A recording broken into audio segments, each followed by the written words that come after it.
Hi, I'm Miranda Wright Marketing. Thank you for joining me. I'm here to share with you some tips that are going to help you if you're marketing your business. If you're a creative entrepreneur, this is for you. We are here writing our stories because that's what marketing is. You're sharing your story for your Facebook ads. The reason we do that is for the listener to relate to your story. The very reason why your customer, your target market and audience is going to be buying from you. They're going to get to know you personally, like and trust you. To write your story, you want to take it to the next level. I went through the Australian College of Journalism and did a certificate of freelance journalism back when I was about 15, straight after I left school, which can help you write your story, which is going to market your business and create more sales. Take what we need from this writing and apply it to your situation. So I'm painting my wall, okay? There's some tester paints that I've tested out to pick a color. So your chief responsibility is to the people watching your video. It's not to boost your own ego and get attention. You might think, how the hell am I going to get in front of a camera and speak? Public speaking is a fear of a lot of people. This is what's going to take the fear away. And think about what you're actually saying is helping your listener. Okay, so that takes the focus away from you and takes your own thoughts away from yourself and puts it on the listener. It puts your attention on actually helping other people. Does it make sense? This means that you are not primarily writing for potential audiences. You are speaking to a particular audience who are going to relate to your story specifically. They're going to be there thinking, wow, this person has gone through the very same thing that I'm going through right now. I can relate to this person. I trust this person. They're the very person that knows how to help me to overcome my problem. And what's going to help them overcome their problem is your knowledge, what you're sharing with your audience. Your product is you and how you can help them. Your knowledge, okay, that's the product. So that's what's going to make them buy from you. Arts editors, like any other editors, want you to have interesting things to say to the general reader and to say them well. You are going to suck when you first start doing videos and speaking on camera, but the more you do it, the better you're going to get at it, and then you will be saying what you need to say well. Go back and watch my previous videos. They sucked, okay? And now I'm better at it because I've done it a few times and I'm more comfortable in front of the camera, and I don't even need to script things. I can just speak in front of the camera. Does that make sense? So that's going to be you. When you continue to speak in front of the camera, you'll get better at it and you'll become more confident and comfortable doing it. Does that make sense? They like provocative ideas, controversy, good tight copy, jokes, provocative ideas, and controversy. I hate history. I think the past should stay in the past. People that protest about history, Australia Day, I'll just come out and say it. People that protest Australia Day, get over it. The past is the past. Australia Day is about celebrating Australia and being proud as we are as Australians today. That's the origins of Australia Day, is from history, but it's about celebrating who we are today, and we are inclusive. Are those things affecting you today? No, get over it. Be happy today. That's very controversial, and likely I'm going to lose listeners and viewers if I say my personal views. I don't care. That's a good thing, and that's a good thing if you do it too. It shows that you're authentic. You're going to deter the wrong people from following you and buying your product, and you're going to attract the right people to you that are going to follow you and buy from you. Don't be afraid to say what you think. You might be thinking, I want a sale. I don't care who's buying my product. Some people might be a pain in the ass to sell to. They might buy from you, then they might contact you and whinge to you. They're not the people you want to sell to. You want to sell to your kind of people that relate to you, that are like you, that think the way you do. Russell Brunson, he makes $1 billion a year, and he says the exact same thing. Russell Brunson, if he says be polarizing, be controversial, then it's worth listening to that advice. And people love him, and he's an attractive character. Being an attractive character on camera is all about being yourself, real, and being happy and fun. Say what you think and don't be afraid, because you're going to attract the right people to you that will buy from you, who will agree with you, and they won't whinge at you. They'll think you're a superstar. They'll love you because you're just like them. They trust you.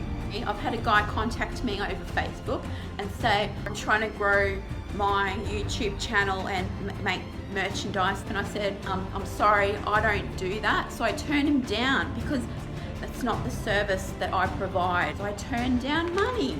So that's what you need to do. You can't be all things to everyone. You need to pick a way that you help people and stick to a particular target audience and focus on that. Does it make sense? Write copy which a complete outsider would be interested to read. So just make it interesting. Does it make sense? The more the publicist gets to see your stories, the more they get to know, like, and trust you, and therefore they'll give you more better stories. How you can use that in your situation is the more the reader gets to see your stories, the more they see you on camera, the more they'll get to know, like, and trust you. They'll buy from you ultimately. The more they see you, the more they'll watch you, and then they'll eventually buy from you because they know, like, and trust you. Your primary responsibility as a reviewer is, again, to your readers, not to the theatre profession.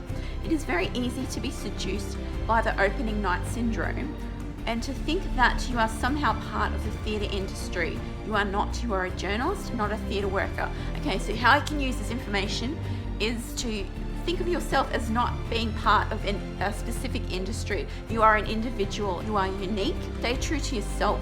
Your focus should be on the watcher, which is your customer. Stay focused on what it is that you actually do, in which you are expected to report directly on a personal experience. Okay, so you're talking about your own personal experience when you're writing about your story. Okay, a good review recreates for the reader something of what it was like to be there. It describes the ambience of the theatre and endeavours to evoke the theatrical experience of the show. You are to bring your watcher on an experience with you. Your experience. You're going to be experiencing your experience right here, right now. So you're going to create that experience again. Talk about what it was like.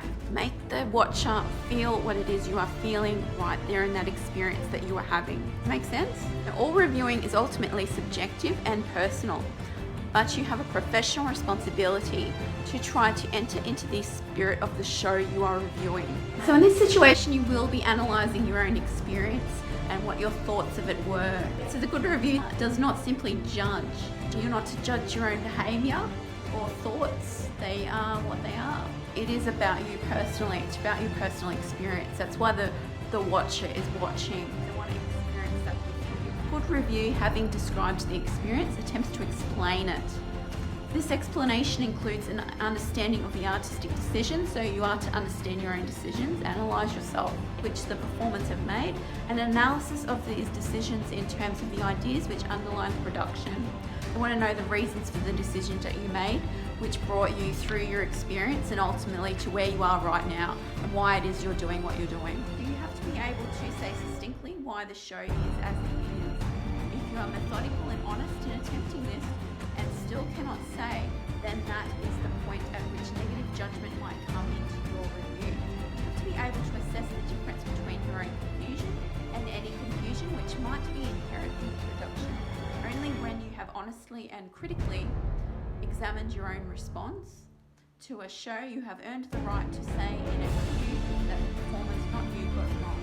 The reasons for your choices, for your experience, why it is you're doing what you're doing right now. You don't need to judge yourself for your decisions. Just simply say what happened and why, and analyse yourself. Why did you make those decisions? Does that make sense? But it is not your responsibility to write a comment about every actor's performance or each individual creative input into the show you are reviewing. You don't need to write comment on why it is other people did what they did, who took part in the experience with you. What's the most important thing is your own experience. It's really not important what other people did, what their place was in your particular story. So writing about your own thoughts, what and why and how. A good theatre review will usually include a brief overall account of the feel and tone, how you felt, some idea of what to expect if they go to see it, or what is there if they don't. A response to and comment on the guiding idea, which underline if you lacked direction back when you experienced the experience, say so. Okay? A description and where appropriate, enthusiastic account of the strengths of the production, the things that potential audience might want to go and experience. No matter how unsuccessful a show might be, there is usually something which the audience can respond to you weigh up success on your own terms rather than that on some terms which may be imposed from the outside. It's your own definition of your own success, okay? That's what you are to strive for. Your own experience, your own thoughts, your own feelings, nothing more. Not what other people think, might think of your experience or why you did what you did. It all comes from you. Does it make sense? Some reference to those special features which are original and different and so worthy of comment. Anything interesting, worthy of comment that is connected to your story, include it if necessary. If it's not necessary, take it out. It's not your job as a reviewer to provide a consumer guide to the theatre. You're not writing a consumer guide to your product or your service. You are simply relaying your experiences. What you write will affect your readers' theatre-going decisions. So it's going to affect the decisions of why they should buy from you. Don't hold nothing back, be open and honest. It's better to be descriptive and analytical rather than judgmental. Again, don't judge yourself. Be descriptive and analytical of your own decisions and behaviours. Well, it makes good copy if you let your enthusiasm show through your writing. Be excited about your experience, okay, and what you are saying. You do not let your respondent itself become the subject of your review. The story is the subject. If that's what your watchers want to know about, your response will come through. You write honestly about the show. Underlying this is be honest, be open, be yourself. Thank you for listening to me. I hope this is helpful.